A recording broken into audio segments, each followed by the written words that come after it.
எனக்கெல்லாம் அம்மை போட்டப்ப என்ன பண்ணுவாங்கன்னா, நான் என்னோட சொந்த ஊர் மதுரையில் தெப்பக்குளம் மாரியம்மன் கோயிலில் போய் ஒரு 14 நாள் தீர்த்தம் வாங்கி கொடுப்பாங்க. அதுதான் எங்கள் அப்பா பண்ணுவாங்க. ஆனால் இன்னைக்கு அந்த அம்மை போட்டால் எல்லாரும் வந்து ஏசைக்கில் ஒரு மெடிசன் வாங்கி சாப்பிட்றாங்க. இதனுடைய நெக்ஸ்ட் ஜென்ரேஷனாக இப்போ என் பையனுக்கு வேரிஸ் எல்லாம் வேக்சின் போட்டுறாங்க, அம்மையே வரக்கூடாது அப்படின்னு சொல்லி. அப்போது இந்த அறிவியல் வளர்ச்சி வந்து கடவுள்கிட்ட இருந்து நம்மகிட்ட மதத்திலேருந்து நம்மளை திருப்பி கொண்டு போய், இதுதான் சயின்ஸோட முதல் படி. இந்த சயின்ஸில் நம்ம வந்து 3 நிலை இருக்கு. ஒன்று வந்து அதை படிக்கும்போது அதை ஃபேக்டாக நம்ம படிச்சுட்டு, ரெண்டாவது நம்மளை கேள்விக்கு உட்படுத்து, நம்மளை கேள்வி கேட்க வைக்குது, ஏன் இது நடக்குது, ஏன் இதை மாற்றக்கூடாது அப்படின்னு. ஸோ நம்ம நாலேஜை அக்வயர் பண்ணிட்டு ரெண்டாவது ஒரு இன்டெலிஜென்ட் ஃபேஸ்க்கு போகிறோம். இந்த இன்டெலிஜென்ட் ஃபேஸுக்கு போகும்போது தான் அந்த சயின்ஸையே நம்ம கேள்வி கேட்டு புதிய சயின்ஸை நம்ம படைக்கும்.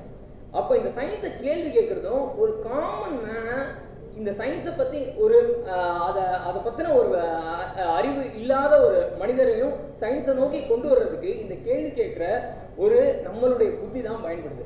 அப்போது இந்த அரசு இந்த பாலிசி மூலமாக என்ன சொல்லுதுன்னா, முக்கியமாக இந்த ஆயுஷை கொண்டு வந்து இதில் கலப்புறதுக்கான நோக்கம் வந்து ரொம்ப ஒரு முக்கியமான நோக்கம் இருக்குது இவங்களுக்கு.